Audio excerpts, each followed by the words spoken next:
साथ मैं हूं सुचरिता कुकरेती और आपके लिए लेकर आ रही हूं महाभारत सीधे श्रीनगर से लाइव। मैं इस वक्त श्रीनगर के जीरो ब्रिज पर मौजूद हूं और जीरो ब्रिज जो कि झेलम नदी पर बना हुआ है, वो झेलम नदी जिसने दशकों तक आतंक का खूनी खेल देखा, दहशतगर्दी देखी, लेकिन अब झेलम शांत है और ऐसा लगता है कि घाटी में 370 हटाए जाने के बाद की शांति इस झेलम के पानी में भी प्रतिबिंब की तरह नजर आती है। बड़ी बात यह कि 370 हटने के 2 साल पूरे हो रहे हैं और घाटी की ये शांति ऐसा लग रहा है पाकिस्तान में बैठे आतंकियों को पसंद नहीं आ रही है और इसीलिए 5 अगस्त से पहले यानी 370 के 2 साल पूरे होने से पहले 15 अगस्त से पहले एक बार फिर घाटी को दहलाने की साजिश रची जा रही है। सवाल मैं पूछ रही हूं कि जब घाटी में पत्थरबाजी नहीं हो रही है, दहशतगर्दी नहीं हो रही है, तो अभी भी कौन है घाटी में इन आतंकियों के रहनुमा? क्योंकि सेना और पुलिस कह रही है कि अब वो मिशन 10 पर काम कर रही है, यानी 10 आतंकी जो घाटी को दहलाने की कोशिश कर रहे हैं उनका काम तमाम करने के लिए काम कर रही है। पहले ये रिपोर्ट देखिए और फिर महाभारत।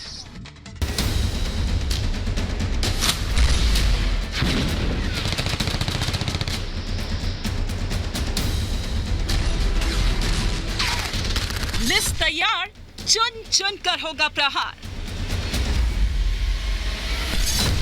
हथियार उठाया तो भुगतो अंजाम। कश्मीर में सेना का मिशन 10। जम्मू कश्मीर में आखिरी सांसें ले रहे आतंक के ताबूत में आखिरी कील का ऐलान सुरक्षा बलों ने कर दिया है। मसूद अजहर के भतीजे लंबू का काम तमाम करने के बाद सुरक्षा बलों ने 10 और आतंकियों की लिस्ट जारी की है, यानी कश्मीर की धरती से आतंक की आखिरी फसल को उखाड़ फेंकने की तैयारी हो चुकी है। सुरक्षा बलों की इस लिस्ट में सलीम हाजिन, लश्कर ए तैयबा, यूसुफ कुंजर, लश्कर ए तैयबा, अब्बास शेख, लश्कर ए तैयबा, रियाज सेथरगुंड, लश्कर ए तैयबा, साकिब मंजूर, लश्कर ए तैयबा, उमर मुश्ताक, लश्कर ए तैयबा, वकील शाह, फारूक नली, हिजबुल मुजाहिदीन, जुबैर वानी, हिजबुल मुजाहिदीन, अशरफ मौलवी, हिजबुल मुजाहिदीन। जम्मू कश्मीर पुलिस ने 10 आतंकियों की एक हिट लिस्ट तैयार की है। उस हिट लिस्ट को लोगों के सामने रखा है और ये साफ कर दिया है कि इन आतंकियों का सफाया होकर रहेगा। अनुच्छेद 370 हटने के बाद कश्मीर में आतंकियों पर सेना लगातार कहर बरपा रही है। घाटी में आतंकी संगठनों के कमांडरों को सुरक्षा बलों ने चुन चुन कर ढेर कर दिया है। उत्तरी कश्मीर के बांदीपुरा जिले के चंदाजी इलाके में मंगलवार को हुई मुठभेड़ में लश्कर ए तैयबा का शीर्ष आतंकवादी बाबर अली भी मारा गया। सुरक्षा बलों को बाबर अली की तलाश काफी समय से थी। शोक बाबा मुठभेड़ से भागने के बाद उसे लगातार ट्रैक किया जा रहा था। कश्मीर में आज आतंकी संगठन का कमांडर बनने का मौत का दूसरा नाम बन चुका है। ये हम नहीं कह रहे, बल्कि आंकड़े इस बात की गवाही दे रहे हैं। मसूद अजहर का भतीजा लंबू, हिजबुल कमांडर सैफुल्ला, हिजबुल कमांडर रियाज नाइकू, जमात उल हिंद कमांडर जाकिर मूसा, हिजबुल कमांडर बुरहान वानी, हिजबुल आतंकी मन्नान वानी, जैश कमांडर शाहजहां। ये वो आतंकी कमांडर हैं जो सेना की गोलियों का शिकार बन चुके हैं। अब सुरक्षा बलों की नई लिस्ट आने से साफ है कि आने वाले दिनों में बचे कुचे आतंकियों के खिलाफ ऑपरेशन ऑल आउट 2.0 और तेज होने वाला है। हमने टॉप 60 की लिस्ट भी बना रखी है और टॉप 60 के अलावा भी टॉप 10 की लिस्ट भी बनाई है। तो हम चाहते हैं कि इन आतंकियों का जल्दी से जल्दी सफाया हो और इसके साथ जिन इलाकों में ये अभी भी इनका कहर है वो खत्म हो। ब्रेकिंग। और जैसा कि आपने देखा कि किस तरह से कैसे पाकिस्तान में बैठे आतंकियों को शायद घाटी की ये शांति ही पसंद नहीं आ रही है, लेकिन भारतीय सेना और पुलिस ने साफ कर दिया है कि 10 आतंकी जिनकी एक हिट लिस्ट तैयार की गई है, उस हिट लिस्ट के हिसाब से 10 आतंकी जिनमें जैश के आतंकी हैं, जिसमें हिजबुल के आतंकी हैं, जिसमें लश्कर ए तैयबा के आतंकी हैं, इनको चुन चुन कर ढेर किया जाएगा। मैं बड़ी खबर इस वक्त सबसे पहले आपको बता दूं, बड़ी खबर ये आ रही इस वक्त की आ रही है कि 15 अगस्त से पहले किस तरह से साजिश की जा रही है। बड़ी खबर मैं आपको बता रही हूं, बड़ी खबर यह कि 15 अगस्त से पहले किस तरह से घाटी को दहलाने की साजिश सामने आई है। ये बड़ी खबर मैं आपको बता रही हूं कि किस तरह से कश्मीर में घुसपैठ के लिए नए रास्ते सामने आए हैं। सूत्रों के हवाले से खबर, जो खुफिया सूत्र है वो जानकारी दे रहे हैं कि घुसपैठ के लिए 8 नए रास्ते सामने आए हैं। पीओके में बनाया गया एक कंट्रोल रूम, और किस तरह से 15 अगस्त से पहले आईएसआई की बड़ी साजिश जिससे कश्मीर में घुसपैठ कराई जा सके, ये मंसूबे सामने आ रहे हैं कि किस तरह से घुसपैठ कराई जा सके कश्मीर में। उसके लिए 8 टेरर हाइडआउट्स बनाए गए हैं, और ये 8 नए रास्ते जिनसे कश्मीर में दाखिल हो सके आतंकी। ये बड़ी खबर इस वक्त की मैं आपको बता रही हूं कि किस तरह से ये टेरर हाइडआउट्स और उनके जरिए ये रास्ते जो कि कश्मीर में ये आतंकी घुस पाए। मैंने आपको पहले ही बताया कि किस तरह से 10 आतंकियों की एक टेरर हिट लिस्ट तैयार कर ली गई है, लेकिन इस बीच लगातार जो एक बौखलाहट है सीमा पार की वो सामने आ रही है, और इसीलिए ये बड़ी खबर कि कैसे पीओके में 8 नए रास्ते लॉन्च पैड्स जिससे आतंकी हिंदुस्तान में घुस पाए। और तारीख कब है? 5 अगस्त और 15 अगस्त। 5 अगस्त और 15 अगस्त यानी कि उससे पहले साजिश है दहलाने की। मैं बड़ी खबर आपको यह भी बताऊं कि किस तरह से लगातार आतंकियों को ढेर कर रही है सेना और पुलिस, जो कि 2021 में अभी तक 100 आतंकी मार गिराए गए हैं। जी हां, अभी तक 2021 अगस्त का महीना शुरू हुआ है, 100 आतंकी मार गिराए गए हैं। 2020 में 225 आतंकी मार गिराए गए थे, 2019 में 163 आतंकी मार गिराए गए, और 2018 में 250 आतंकी मार गिराए गए। ये मैं आपको खबर बता रही हूं कि किस तरह से पिछले 4 सालों के ये आंकड़े सामने आए हैं। मैं अपने मेहमानों के पास जाऊं, उनका परिचय मैं आपसे करा देती हूं, और उसके बाद मैं आपको लगातार वो खबरें भी बताऊंगी, वो भी बताऊंगी कि किस तरह से ये टेरर आउटफिट्स को किस तरह से इन पर एक शिकंजा कसने की तैयारी जम्मू कश्मीर पुलिस और सेना क्यों कर रही है। लेकिन मेरे साथ इस वक्त जुड़ रहे हैं जम्मू कश्मीर के पूर्व deputy CM doctor Nirmal Singh, मेरे साथ जुड़ रहे हैं defence expert major general GD Bakshi, Shaina NC BJP की प्रवक्ता हमारे साथ जुड़ रही हैं, कश्मीरी एक्टिविस्ट तौसीफ रसूलदार हमारे साथ जुड़ रहे हैं, अहमद अयाज साहब हमारे साथ जुड़ रहे हैं, हमारे साथ सनम शाह जुड़ रहे हैं, और साथ ही सैयद फजल कशानी जुड़ रहे हैं। बहुत बहुत स्वागत आप सभी का महाभारत में। मैं शुरुआत सबसे पहले कशानी आपसे कर रही हूं, सैयद फजल कशानी। सवाल मेरा बहुत सिंपल है, मैं यहाँ श्रीनगर पहुंची हूँ, यहाँ से महाभारत कर रही हूँ। श्रीनगर में मैंने लोगों को देखा, पत्थरबाजी नहीं है, दहशतगर्दी नहीं है, लेकिन फिर कौन है इन आतंकियों के रहनुमा कौन है? सैयद फजल कशानी। देखिए, आपने अभी आंकड़े बताए कि 2019 में इतने आतंकी मारे गए, 2020 में इतने आतंकी मारे गए, 2021 में 100 से ज्यादा आतंकी मारे गए, लेकिन आप जो इसको 370 के साथ जोड़ रहे हैं, ये क्लियरली आपका एजेंडा है इस चैनल का। दूसरी चीज मैं बताऊं आपको कि अगर 370 प्रोटेक्शन थी इन मिलिटेंट से टेररिस्ट के लिए, तो 2019 को हटाया गया था। 2019 से आज तक वापस फजल क्या एजेंडा है? जी, मैं आपको, आप मेरी बात कंप्लीट कर सुनिए, क्या एजेंडा है? 370 से जोड़कर देखना क्यों, मतलब क्या है? आप ना जोड़े। मुझे एक बात बताइए ना, मैं श्रीनगर में आई हूँ, यहाँ पर दहशतगर्दी नहीं है, यहाँ पर पत्थरबाजी नहीं है, ये 370 का असर है कि नहीं है? फजल, कौन सा एजेंडा है? ये आपको दिखता नहीं है, आप श्रीनगर में रहते हैं लेकिन आंखें बंद करके रहते हैं। किसने बोला दहशतगर्दी नहीं है? जो इतने आपने आंकड़े दिखाए, आप ही अपने बात को कॉन्ट्राडिक्ट कर रहे हैं कि दहशतगर्दी नहीं है। किसने बोला दहशतगर्दी नहीं है? आपको इसका बॉटलनेक को ब्लॉक करना पड़ेगा। आपको ये देखना पड़ेगा कि जो यहाँ के नौजवान हैं वो जाते फजल, आतंकी तो अभी भी हैं, आतंकी तो अभी भी हैं कश्मीर में। मैंने वो आंकड़े भी दिखाए, उनके बारे में भी बोलिए। आतंकी तो अभी भी छिपे हुए हैं, इसलिए सवाल मैंने आपसे पूछा कि रहनुमा कौन है। मैं तभी पूछ रही हूँ आपसे। इसका मतलब ये नहीं है कि यहाँ पर किस तरह से यहाँ पर दहशतगर्दी है, लेकिन आतंकी जो छिपे बैठे हैं उनको भी निकालना है। आप एजेंडा क्यों बोल रहे हैं इसे? आप 2000 देखिए, एजेंडा अलग है। एजेंडा आपका यूपी इलेक्शंस है। मैं इस टाइम पे आपको बोल रहा हूँ 2019 में जितने एक्टिव मिलिटेंट थे, आज उसके उतने मारने के बाद आज उससे ज्यादा एक्टिव मिलिटेंट्स हैं। तो ये जो नई ज्वाइनिंग हो रही है, आपको ये रोकनी पड़ेगी। आप ये लिस्ट बना के कंप्लीटली एलिमिनेट नहीं कर सकते हैं इसको। मैं एक बार जीडी बख्शी सर के पास जा रही हूं। जीडी बख्शी सर, मैं एक बार आपको नहीं सुनिए, मैं कॉन्ट्रडिक्ट नहीं कर रही हूँ, मैं ये नहीं कह रही हूँ, और मैं आंखों पर पट्टी बांध कर नहीं रहती हूँ फजल आपकी तरह। जीडी बख्शी सर के मैं कह दूं कि आतंकी नहीं है, आतंकी तो है, लेकिन मैंने इनसे सीधा सवाल पूछा कि रहनुमा कौन, और वो चुन कर गिराए जा रहे हैं। ये भी तस्वीर साफ है। जीडी बख्शी सर, एक वक्त ऐसा भी था कि आपने यहाँ की प्रो पॉलिटिकल पार्टीज मैं जीडी बख्शी सर से पूछ रही हूँ, मैं जीडी बख्शी से पूछ रही हूँ। आपको सुना, आप भी तहजीब से सुनिए। हाँ जी, बोलिए सर। अच्छा, ठीक है, थैंक यू। देखिए, बख्शी सर, मैं कहना ये चाहता हूं, मैं इस पूरी जो प्रतिक्रिया को परिप्रेक्ष्य में डालना चाहूंगा। 2000 से सन 2000 से 2005 तक मैं खुद जम्मू एंड कश्मीर में आतंकवाद के खिलाफ ऑपरेशंस कर रहा था, चला रहा था।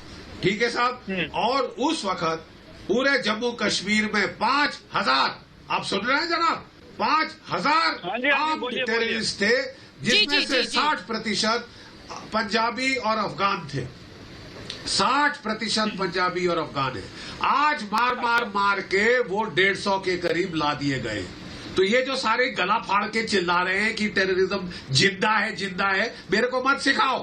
मैं टेररिज्म से लड़ता आया हूँ।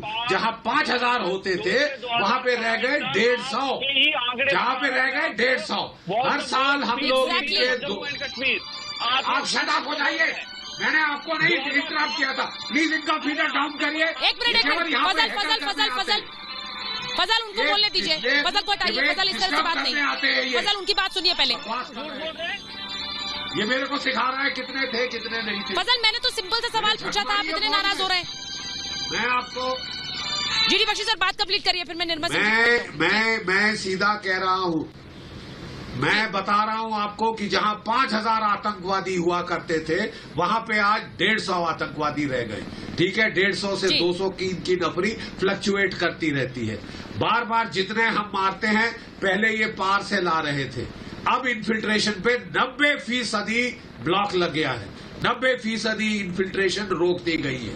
मजबूरन इनको लोकल बंदे पकड़ने पड़ रहे हैं, उनको पैसे दे के, किसी को इस तरह खरीद के। और हाँ, करोड़ों लोगों में से 200-150 ये हर साल कर सकते हैं। इसमें कोई बड़ी बात नहीं है। हर साल आप नेट पे मोटिवेशन करें, पैसे दें, पार से पैसे दिलवाएं और मजहब का आप नाम ले, ये ले, तो आप करोड़ों की आबादी में 100-150 आप रिक्रूट कर सकते हैं। यही हो रहा है। ये यहाँ पे हमको सिखा रहे हैं कि आतंकवाद वैसे का वैसा। बकवास करो बंद। जहाँ 5000 हुआ करते थे, 5000 और 150 के बीच में फर्क समझ सकते हो? मैं था वहां पे, मैं चश्मदीद गवाह हूँ। कितने थे और हमने मार के कितने पे लाए हैं, मुझे मालूम है। आपके हिसाब से 5000 लोग थे जब और अगर उन्हें ढेर किया है तो इसका मतलब ये तो नहीं है कि अभी भी वो उसी तरह से एक्टिव है। मैं एक बार डॉक्टर निर्मल सिंह के पास जा रही हूँ। डॉक्टर निर्मल सिंह, मैं आपके पास आऊं उससे पहले मैं एक बार एक और बड़ी खबर बता दूं अपने दर्शकों को। एक बड़ी खबर मैं बता दूं कि किस तरह से पीओके में आतंकी संगठनों की बैठक हुई। ये बड़ी खबर मैं अपने दर्शकों को बता रही हूँ, अगर हम स्क्रीन पर चलाएं इसको। लश्कर जैश अल बदर, ये कहा जा रहा है कि इनकी एक किस तरह से बैठक हुई है, और ये इसलिए बताया जा रहा है कि 15 अगस्त से पहले घाटी को सुलगाने की एक कोशिश की जाए, क्योंकि यहाँ पर 370 हटने के बाद से वो तमाम मंसूबे फेल हो रहे हैं। इसीलिए खुफिया एजेंसियों ने जारी किया है अलर्ट, क्योंकि पीओके में लश्कर जैश अल बदर इनकी एक बैठक हुई है। यानी कि वो तमाम आतंकी संगठन जो अलग अलग तरह से ऑपरेट कर रहे थे कश्मीर में, अब किस तरह से साथ आ रहे हैं और यहाँ पर साथ आकर आतंकी मंसूबे को अंजाम देना चाह रहे हैं। पीओके में ये आतंकी संगठनों की बैठक हुई है। ये बड़ी खबर मैं अपने दर्शकों को बता रही हूँ। मैं डॉक्टर निर्मल सिंह के पास जा रही हूँ इस बड़ी खबर के साथ ही। डॉक्टर सिंह, जो बात ये दिखाने की कोशिश, डॉक्टर सिंह, ये दिखाने की कोशिश के तस्वीर नहीं बदली है, उसी तरह से तस्वीर है, आतंकी ढेर होते रहे, लेकिन वो कह रहे हैं कि तस्वीर वही है, वही दहशतगर्दी है। जरा असल तस्वीर दिखाइए ना इन्हें सर। देखिए, ये झूठ मार रहे हैं। उग्रवादी जो है, टेररिस्ट जो है, उसके पीछे एक पूरा सिस्टम है। उस सिस्टम को ब्रेक कर दिया गया है। आज जो अलगाववादी है वो जेलों में, आज पत्थरबाजी बंद हुई है। आज जो पाकिस्तान को जो है उसको सबक सिखाया जा रहा है। तो ये कि उनका जो सारे जो उसका जो सोर्सेज थे उनको ड्राई किया जा रहा है। और ऐसे लोग जो अभी जो चैनल्स के बैठ के उनको जो हवा पानी देते हैं, इनके भी मुंह बंद हो रहे हैं। इनके पास कहने के लिए कुछ नहीं है। तो उग्रवादी जो आ रहे हैं वो जैसे पहले दहशत थी वो समाप्त हो चुकी है, और जो आ रहे हैं वो मारे जा रहे हैं। आज जम्मू कश्मीर में रिक्रूटमेंट में कमी आई है। आज सिक्योरिटी फोर्सेस का अपर हैंड है। आज वो भाग रहे हैं उग्रवादी। तो ये आज जम्मू कश्मीर के नौजवान, आज जम्मू कश्मीर के आम लोग शांति जो है चाह रहे हैं और शांति की तरफ अपने रोजगार में लगे हुए हैं। ये तस्वीर है। मैं पिछले हफ्ते पहलगाम में था, इतना टूरिस्ट था वहां पर कि लोग जो है बड़े खुश थे। टैक्सी वाला जो है, रेडी वाला, आम मजदूर, वो हमसे उनसे बात की बहुत नहीं नहीं खुश थे वो। डॉक्टर सिंह, मैं लेकिन खुद ये यहाँ पर ऐसे मिल रही हूँ खबर टूरिस्ट से, जैसे मैं लोग खुद जो मिल रही हूँ, मैं यहाँ पर श्रीनगर में मौजूद हूँ, मैं खुद मिल रही हूँ। माहौल को खराब करना चाहते लेकिन हैं। ये बोलने की कोशिश कि यहाँ पर तस्वीर नहीं बदली है, यहाँ उसी तरह से डर है, ये तस्वीर नहीं बदलनी, ये चाहते नहीं है कि बदले, ये चाहते नहीं है कि बदले। सनम शाह को लीजिए, सनम शाह, ये तस्वीर आप अलग क्यों दिखाना चाहते हैं? देखिए मैडम, मैं बड़े आराम तरीके से, मैंने सुने मेरी बात। सनम, आपको मेरी आवाज आ रही है? निर्मल सिंह साहब, हाँ जी बिल्कुल आ रही है। मैंने बड़े आराम से सुना है भारतीय जनता के ex chief deputy chief minister Nirmal Singh ji को। आप सुने मेरी बात। मैं मैडम एक बड़े कॉन्फिडेंस तरीके से ये मैं बात कहना चाहता हूँ आपको। आप इस टाइम जीरो ब्रिज से रिपोर्टिंग कर रही हैं। खुदारा मैं आपको ये कहूंगा कि आप भी उधर एहतियात में रहें कि कब गोली आएगी, कब लगेगी, कोई पता नहीं चलेगा। रही बात, मैं ये पूछना चाहता हूँ मैडम, आज पाकिस्तान के आगे हम झुके क्यों हैं? आपने जब एक सनम शाह, आप डरा रहे हैं, 370, आप डराने की कोशिश कर रहे हैं। मैं डरा सनम जी मेरी बात सुनिए, सनम जी मैं कुछ पूछ रही हूँ, कर रहा हूँ सनम जी मैं पूछ रही हूँ आपसे, आप क्या करना चाह रहे हैं? डराना चाह रहे हैं? सुने मेरी बात, मैं डराना नहीं चाह रहा, मैं आपको हकीकत बता रहा हूँ। नहीं नहीं, इस तरह की हकीकत आप नेशनल टेलीविजन पर बैठकर बयां करेंगे तो आपकी मंशा साफ है ना, आप डराना चाहते हैं, आप यही डराना चाहते हैं, लोग सुने ये बात और फिर सोचे कि कश्मीर का रुख ना करें, आप डराना चाह रहे हैं? हकीकत को सनम शाह कहना क्या चाह रहे हैं? बंद करो इसको, हटाओ। आप ये कहना चाह रहे हैं? तू आप वहाँ धमकी दे बैठकर रहा आप ये बात को नहीं चाह है रहे बेटी हैं? को। मेरी सच्चाई सुनने को नहीं, ये धमकी दे रहा है। ये कह रहा है कि आपके ऊपर खतरा है जीवन का। अबे बकवास ना कर, बहुत हो चुके हैं। बकवास ना कर तू, बाल बांका नहीं होगा उसका। हमने बकवास करता है। पाकिस्तान हमारी फौज झक नहीं मार रही उधर। आज आपने झुकाया है, आज आपने देश को नीचा लगाया है। चाइना इसको आप ये दहशत गर्दों का, सनम शाह मैं आपसे पूछ रही हूँ, आप मुझे ये कहकर आप सिर्फ नेशनल टेलीविजन पर ये बताना चाह रहे हैं कि यहाँ पर कोई भी आए तो उसे अभी भी वही डर बना हुआ है, आप भी उसी डर में रहते क्या? नहीं है ये हैं आप ये कह रहे हैं अभी मुझ पर ये डर है, लेकिन पहले जब यहाँ पर दहशतगर्दी थी, आतंकवाद था, तब बिल्कुल सुरक्षित थे। वो तस्वीर चाहिए आपको? आप ये इनको क्यों बारिश होगी? जब मैं बोला इनको कहे मेरी बात भी सुने। ये ओवरग्राउंड वर्कर्स आपने हैं, कहा था ओवरग्राउंड वर्कर्स हैं ये। निर्मल साहब, मैंने आपको सुना है, आप मेरी बात भी सुने। लड़की को धमकी दे रहा है, लड़की को धमकी दे मैं रहा है धमकी नहीं दे रहा कि आप तुम कह रहे हो ग्राउंड जीरो पे है, मैं वो मारी कर रहा जाएगी। हूँ, मैं बकवास ना धमकी कर, नहीं दे रहा। बकवास ना सुने कर। मेरी बात को, आप धमकी दे रहे हैं, वो भी आप केवल लड़कियों को धमकी देने के काबिल हो। तेरे जैसे लोग बदतमीज, टेररिस्ट का सपोर्टर, तुमको चैनल पे आने दिया जाता है, तुम उसका ये गलत फायदा उठाते हो। हिंदुस्तानी हूँ, हाँ? मुझे सबूत नहीं बदतमीज है देना तू, पड़ेगा। जीडी बख्शी सर, जाहिल कायल है तू। नहीं सनम शाह आप कुछ नहीं कर रहे हैं, आप अपने ही कश्मीर को बदनाम कर रहे हैं ये बातें कर कर। मैं यहाँ पर वो तस्वीर रख रही हूँ लोगों के सामने कि यहाँ पर टूरिस्ट आ रहे हैं और खुश होकर आ रहे हैं, कह रहे हैं कि कश्मीर इज द बेस्ट। मैंने ऐसे भी टूरिस्ट से बात की है, मैंने ऐसे भी टूरिस्ट से बात की। सनम मेरी बात सुन लीजिए आप, सनम मेरी बात सुनिए आप। ऐसे टूरिस्ट से मैंने बात की जिन्होंने कहा कि हमें कश्मीर आना है और अच्छा लग रहा है और कश्मीर इज द बेस्ट, और आप यहाँ कश्मीर के होते हुए ये कहना चाह रहे हैं कि कभी भी किसी को गोली लग जाए। कौन बदनाम कर रहा है कश्मीर को? वो कर रहे हैं, आप कर रहे हैं? कौन कर रहा है बदनाम? आप कश्मीरी होते हुए अपने ही जगह को बदनाम करते हैं और आपको लगता है कि आपकी वाहवाही होगी यहाँ पर लोगों के बीच।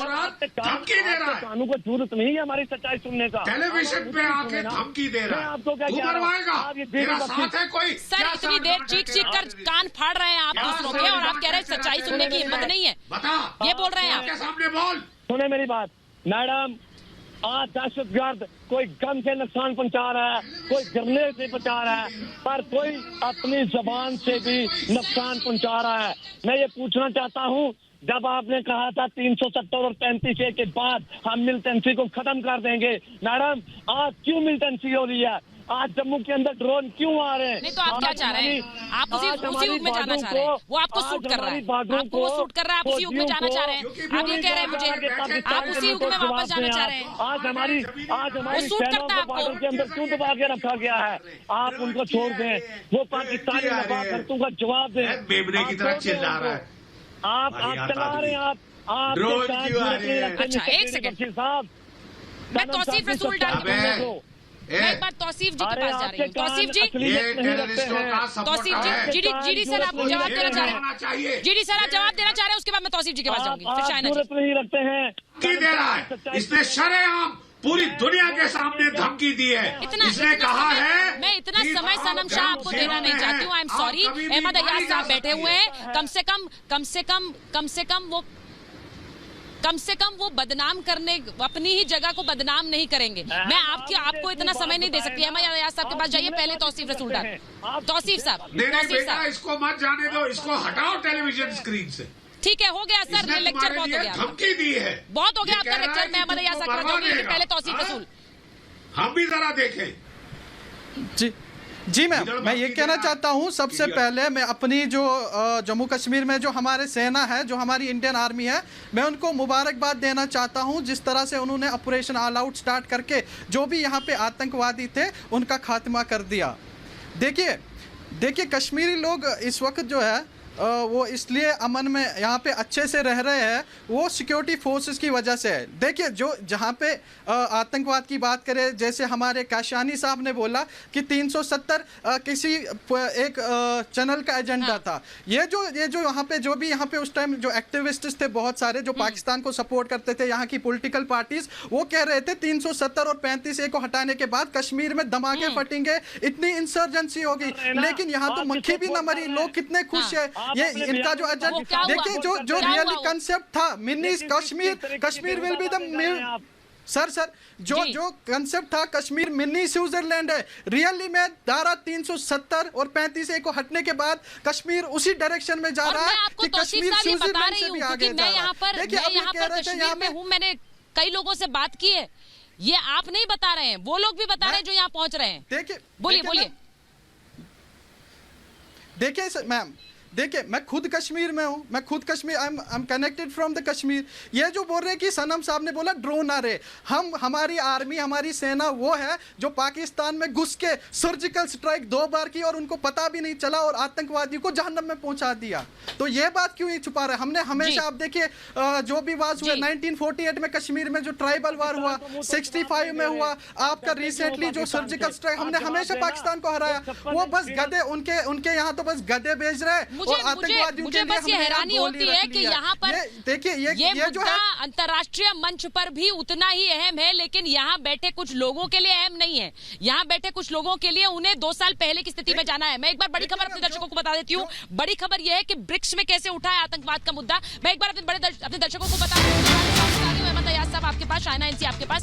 बड़ी खबर यह है कि ब्रिक्स में उठा है आतंकवाद का मुद्दा और विदेश मंत्री एस जयशंकर ने मुद्दा उठाया। उन्होंने कहा कि आतंकवाद एक बहुत बड़ी चुनौती है। ब्रिक्स पर लगातार हिंदुस्तान अलग अलग अंतर्राष्ट्रीय मंचों पर आतंकवाद का मुद्दा उठाता आया है और ये बताता आया है कि कैसे आतंकवाद का दंश वो झेलता है, लेकिन इसके बावजूद किस तरह से कई कदम उठाए गए हैं। ये पहली बार नहीं है। 370 हटाया, लेकिन एक कोशिश, उसके पीछे जो सोच थी वो आतंकवाद और दहशतगर्दी को खत्म करने की। मैं एक बार फिर बता रही हूँ, ब्रिक्स में उठाया आतंकवाद का मुद्दा और कैसे विदेश मंत्री एस जयशंकर ने कहा है कि आतंकवाद बड़ी चुनौती है। मैं एक बार अहमद अयाज साहब आपके पास आ रही हूँ। बार बार अलग अलग अंतर्राष्ट्रीय मंचों से हिंदुस्तान ये उठाता है, लेकिन कुछ लोगों को घर में ये बात समझ नहीं आती है। अहमद अयाज साहब, पहले मैं एक चीज क्लियर करूं, जहां तक टूरिस्ट की बात है, टूरिस्ट 370 को एब्रोगेट करने से पहले भी यहाँ आते थे और आज भी आ रहे हैं और उनको कोई ऐसी परेशानी नहीं हुई। वो दूसरी बात है, अगर कोई अचानक किसी क्रॉस फायरिंग में कहीं फंस गया हो, बाकी टूरिस्ट को यहाँ कोई ऐसी परेशानी नहीं है। टूरिस्ट आते रहते हैं, हम भी देखते हैं, हम भी बात करते रहते हैं, हम भी दाएं बाएं घूमते रहते हैं, टूरिस्ट को कोई परेशानी नहीं है। एक बात। वो दूसरी बात कि अभी डीजी दिलबाग सिंह अभी स्टेटमेंट दे रहे थे, उन्होंने एक बयान दे दिया और आपने भी कहा कि कोई ऑपरेशन दूसरा होने वाला है जहाँ पे 8-10 टेररिस्ट का नाम भी ले लिया। तो ऐसे ऑपरेशन जो है पहले भी हो सकते हैं, जैसे ऑल आउट हुआ, जैसे कैच एंड किल हुआ, ये ऑपरेशन पहले भी हुई। लेकिन 370 को एब्रोगेट करने के बाद उसके साथ साथ ये बिल्कुल क्लियर किया गया था कि जब इसको एब्रोगेट किया जाएगा तब मिलिटेंसी भी खत्म हो जाएगी और नॉर्मल सी आ जाएगी। लेकिन इससे क्लियर हो जाता है, निर्मल सिंह साहब से मैं ये पूछना चाहूंगा, तो उनका ये प्रॉमिस था, उनका ये अनाउंसमेंट था। अहमद अयाज साहब, आपको क्या लगता है जादू की छड़ी है? अहमद अयाज साहब, आपको लगता है जादू की छड़ी है, ऐसे चला दी और एकदम से सारी सफाई हो गई? घर में भी सफाई करते हैं ना तो सर थोड़ा समय लगता है। घर में भी जब सफाई करते हैं ना सर तो एकदम से नहीं होती है, कई बार समय लगता है। आपको क्या लग रहा है कि एकदम से हट गया और सफाई हो गई? उस सफाई में समय लगेगा, और जब घर वाले मिलकर सफाई करते हैं ना सर तो ज्यादा जल्दी होती है। ये सबसे बड़ी बात है, घर वाले मिलकर अगर सफाई करते हैं ना तो सफाई जल्दी होती है। आप देख लीजिए कहाँ है। बता सकता कि आज का तादाद कितना है कश्मीर में, आज का तादाद कितना है मिलिटेंसी का? कोई बता सकता है? बीजेडी बक्सा बता रहे थे कि 5000 उस वक्त से मिलिटेंसी शुरू हुई, आज कितने हैं? और आज ऑपरेशन करने की जरूरत क्यों पड़ती? जब हम नॉर्मलसी की तरफ बोल रहे हैं, जब हम कह रहे हैं कि नॉर्मलसी आ चुकी है, सारा ठीक ठाक हो गया, तो फिर ऑपरेशन करने की जरूरत क्यों पड़ती? नहीं, तो आप क्या कह रहे हैं ऑपरेशन करने की जरूरत नहीं है? मतलब ये कैसा तर्क है? नहीं, क्यों की जरूरत नहीं है? मतलब उन्हें रहने दें, जो आतंकी है उनको रहने दें। आपको लग रहा है कि ऑपरेशन करने की जरूरत नहीं है? ये किस तरह का तर्क है? ये किस तरह का तर्क है? निर्मल जी, मैं एक बार आपसे पूछ रही हूँ कि किस तरह का तर्क है? ये कह रहे हैं कि भाई अगर नॉर्मलसी आ रही है तो फिर छोड़ दीजिए, मत करिए ऑपरेशन। देखिए, इसमें कश्मीर में कुछ लोग ऐसे हैं जो यहाँ चैनल पर भी बोलते हैं, निर्मल जी बताएंगे। वो वहाँ पाकिस्तान से जिसको पैसे मिलते हैं वो यही भाषा बोलेगा। दूसरी बात, यहाँ पाकिस्तान से जिसको पैसे मिलते हैं, फंडिंग होती है, वो ऐसी भाषा बोलेगा। कोई बंदूक उठा के बोलेगा, कोई चैनल पर बोलेगा और धमकियां देगा। एक बात। दूसरी बात है कि ये जो कह रहे थे मिलिटेंसी, आप आयरलैंड में देखें, कहीं भी इस प्रकार की बात, आज पंजाब में भी कभी ना कभी इस प्रकार की बात होती है। अब भाई इंतजार तो करो।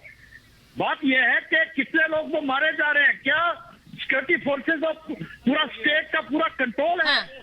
और जिस तरीके से आज लोकल रिक्रूटमेंट कम हुई है, आज कश्मीरी अमन जा रहा है, आगे बढ़ रहा है, तो इसलिए ये सारी बातें हैं जो बताती हैं कि 5 अगस्त 2019 को हुआ 370 जाने के बाद आज जम्मू कश्मीर मुझे समझ नहीं आता, ये कहते हैं कि नहीं, ये कहते हैं कि ये कह रहे हैं कि इन ऑपरेशंस की जरूरत क्या है? मैंने शुरुआत में पहला सवाल फजल कशानी से यही पूछा था कि रहनुमा कौन है, और मुझे लगता है शाइना जी के उन सवालों के जवाब में आपको नहीं पता चल रहा रहनुमा कौन है। शाइना जी, आपको नहीं पता चल रहा रहनुमा कौन है? लोग इस प्रकार के लोग उसको सपोर्ट कर रहे हैं। देखिए, सबसे पहले अभी उनको चुप कीजिए। बात सुन रही हूँ और शांति से। अभी सरकार के तरफ से मुझे एक बयान देना है। आज कश्मीर भारत का एक इंटीग्रल हिस्सा हमेशा रहा है और जन्नत है। आपने कहा कि बहुत सारे टूरिस्ट जा रहे हैं, बहुत सारी प्रगति हो रही है, बिल्कुल सच है। मैं इसका श्रेय हमारे आर्म्ड फोर्सेस के जवान को देना चाहती हूँ, जो सिक्योरिटी फोर्सेस कुलगाम जैसे एरिया, पुलवामा डिस्ट्रिक्ट में जो उन्होंने आतंकवादियों को खत्म किया। सरकार के राजनीतिक इच्छा शक्ति और प्रधानमंत्री मोदी जी ने जिस ढंग से 370 को लागू किया, आपको मैं भुलाना नहीं चाहती हूँ कि ऑपरेशन जो हुआ था जोडार एरिया में, कुलगाम डिस्ट्रिक्ट में, वहाँ जो आतंकवादी उपस्थित थे और वो ऑपरेशन में जो इनकाउंटर के तरफ से फायर किया गया सिक्योरिटी फोर्सेस के ऊपर, वहां लश्कर ए तौयबा के भी 2 टेररिस्ट इनकाउंटर में खत्म किए गए। भूल गए आप कि जो बलिदान हमारे सेना के नौजवान और सेना के जितने भी उपस्थित हैं, बख्शी जी बिल्कुल सही कह रहे थे। पुलवामा के बाद जवाब दिया हंदवारा में। हिजबुल के जो टेररिस्ट हैं, जो हलवाई थे, जो उबैद कहते थे उनका नाम, हंदवारा में उनका भी एनकाउंटर हो गया। आप चुप रहिए और सुनिए किसी और की बात। जब आतंकवादी को खत्म किया जाता है और अमन का माहौल बन रहा है, आप कौन है भारत को अस्थिर करने के लिए? आप कौन है भारत को अस्थिर करके ये अफवाहें फैलाने? जो एक सर्च ऑपरेशन और इनकाउंटर की तरफ से हम जानते हैं कि हमारे सिक्योरिटी फोर्सेस और हमारी भारत सरकार सक्रिय रूप से अमन चाहती है और लोग चाहते हैं अमन, तो आप कौन है ये अमन के वातावरण में अफवाहें फैलाने के लिए? आज जब 370 लागू किया गया है, आज जब आतंकवादियों को खत्म किया गया है, आज जैसे कुलगाम और पुलवामा के बाद मैं एक बार फजल के पास जा रही हूँ। फजल के पास जा रही हूँ, जीडी बख्शी सर के पास जा रही हूँ। फजल, मुझे एक बात बता दीजिए, आप भी यही चाहते हैं? आप भी यही चाहते हैं कि ये साफ सफाई खत्म कर दो? भाई नहीं चाहिए साफ सफाई, बहुत हो गई, हमें नहीं चाहिए साफ सफाई, पहले वाले दिन अच्छे थे। ये साफ सफाई का क्या मतलब है? ऐसे ही गंदा रहने देते हैं। सरिता जी, ऑन एवरेज अगर हर साल 370 हटने के बाद 300 आतंकवादी मारे जाते हैं, तो रिपोर्ट कार्ड ये है बीजेपी का। बीजेपी ने 370 हटने के बाद क्या डेवलपमेंट किया, इसका रिपोर्ट कार्ड इनको पास देने के लिए है नहीं। यहाँ के नौजवान आज भी दरबदर है। आप तय करेंगे या जो शिक्षा, सुरक्षा, आत्मनिर्भरता मिल रही है जम्मू कश्मीर के आवाम को, वो आवाम तय करेगी या आप तय करेंगे? आपका जो एजेंडा है वो स्पष्ट है।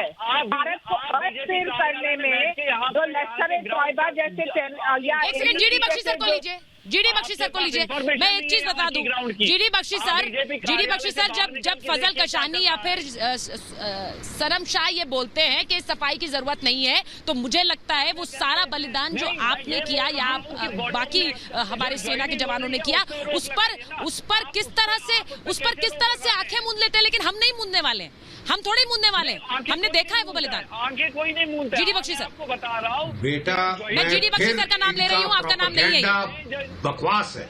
मैं फिर एक बारी बताना चाहता हूँ, मेरे जमाने में मेरी आंखों से देखा बता रहा हूँ, मैं था वहाँ 5 साल लगातार, मैंने काउंटर टेररिस्ट ऑपरेशन किए। बहुत कम फौज के अंदर लोगों, फौज में भी लोगों ने 5 साल लगातार। बड़ी खबर आ रही है इस वक्त, एक बड़ी खबर आ रही है श्रीनगर में आतंकी हमले की बड़ी खबर आ रही है। मैं 1 मिनट आपको रोक रही हूँ जीडी बख्शी सर। एक पुलिसकर्मी को गोली लगी है, ये बड़ी खबर आ रही है इस वक्त। बड़ी खबर ये आ रही है कि पुलिसकर्मी को उसमें गोली लगी है जम्मू कश्मीर में। श्रीनगर में किस तरह से हमले की खबर एक आ रही है जिसमें एक पुलिसकर्मी को गोली लगी है। ये बड़ी खबर मैं अपने दर्शकों को बता दूं, बड़ी खबर मैं श्रीनगर से रिपोर्ट कर रही हूँ और श्रीनगर से ये बड़ी खबर आ रही है कि श्रीनगर में किस तरह से एक पुलिसकर्मी को गोली लगी है। श्रीनगर में जम्मू कश्मीर पुलिस को निशाना बनाया गया है। ये बड़ी खबर आपको बता रही हूँ, जम्मू कश्मीर पुलिस को निशाना बनाया गया है। JNK में श्रीनगर में आतंकी हमला हुआ है। श्रीनगर में पुलिसकर्मी को गोली लगी है, एक पुलिसकर्मी को गोली लगी है। ये बड़ी खबर आपको बता रही हूँ, श्रीनगर से रिपोर्ट कर रही हूँ और श्रीनगर की बड़ी खबर आपको बता रही हूँ किस तरह से एक पुलिसकर्मी घायल हुआ है। श्रीनगर में ये आतंकी हमला हुआ है जिसमें एक पुलिसकर्मी को गोली लगी है। ये बड़ी खबर इस वक्त की आ रही है। जम्मू कश्मीर पुलिस को निशाना बनाया गया, जम्मू कश्मीर पुलिस को निशाना बनाकर ये हमला किया गया जिसमें पुलिसकर्मी को गोली लगी है। श्रीनगर से ये खबर आ रही है, ये श्रीनगर से खबर आ रही है जिसके बारे में और जानकारी हम जुटाने की कोशिश कर रहे हैं और आपको और जानकारी देंगे। और मैं बार बार ये कहती हूँ कि जब सफाई होती है तो और ज्यादा वो कीड़े निकलते हैं जिन्हें मारने की जरूरत होती है। जीडी बख्शी सर, मैं बार बार ये कहती हूँ, जब सफाई होगी तब ये कीड़े मकोड़े निकलेंगे, ये स्वाभाविक है और यही हो रहा है। देखो बेटा, मैं लोगों को याद दिलाना चाहता हूँ, मेरी सारी जिंदगी counter terrorist, counter insurgency operations में गुजरी है। कहीं भी टेररिज्म का सफाया 20, 30, 40 साल लगते हैं, क्योंकि ये लोग चूहों की तरह छुपते भागते फिरते हैं। सिविल ड्रेस डाल के सिविलियंस के साथ छुपते हैं, वर्दी डाल के सामने लड़ने नहीं आते। औरतें बच्चों पे ज्यादा वार करते हैं। जैसे ये नीच यहाँ बैठ के धमकी देने की कोशिश कर रहा था सुचरिता को। बकवास नहीं कर, 1 मिनट चुप रहे। मैं कह रहा हूँ कि जो आदमी औरतों को, बिटिया को धमकी दे सकता है वो जाहिल है। तू चुप रहे। अरे ज्यादा अच्छा है तूने इस टेलीविजन चैनल पे सुचरिता बिटिया हमारी को धमकी दी है कि आप ग्राउंड जीरो में हैं, आप बच के रहिए। क्या कर लेगा तू? क्या करेगा तू? मैं कह रहा हूँ, देखिए 5000 से 150 पे लाना बहुत बड़ी उपलब्धि है। हाँ। जो बचे खुचे हैं हम उनको मारेंगे। भस्मासुर जैसे 100-150 फिर पैदा हो जाते हैं, होते रहेंगे 3-4 साल तक। हम उनको मारते रहेंगे जब तक पूरा सफाया नहीं हुआ, हम छोड़ेंगे नहीं। समझ गया? तेरे को समझ आ गया? बोल दे अपने आकाओं को, टेररिस्टों को कि जब तक एक को खत्म नहीं कर देंगे, एक को मार नहीं डालेंगे, रक्त भी हम पी लेंगे जैसे माँ पीती है। समझ गया? भस्मासुर को मारने के लिए भी जो है वो रक्त बीज, राक्षस को मारने के लिए भी हमारी शक्ति लड़ चुकी है। ठीक है? जब तक लास्ट नहीं मरेगा हम नहीं छोड़ेंगे। जब तक आखिरी नहीं मरेगा हम नहीं छोड़ेंगे।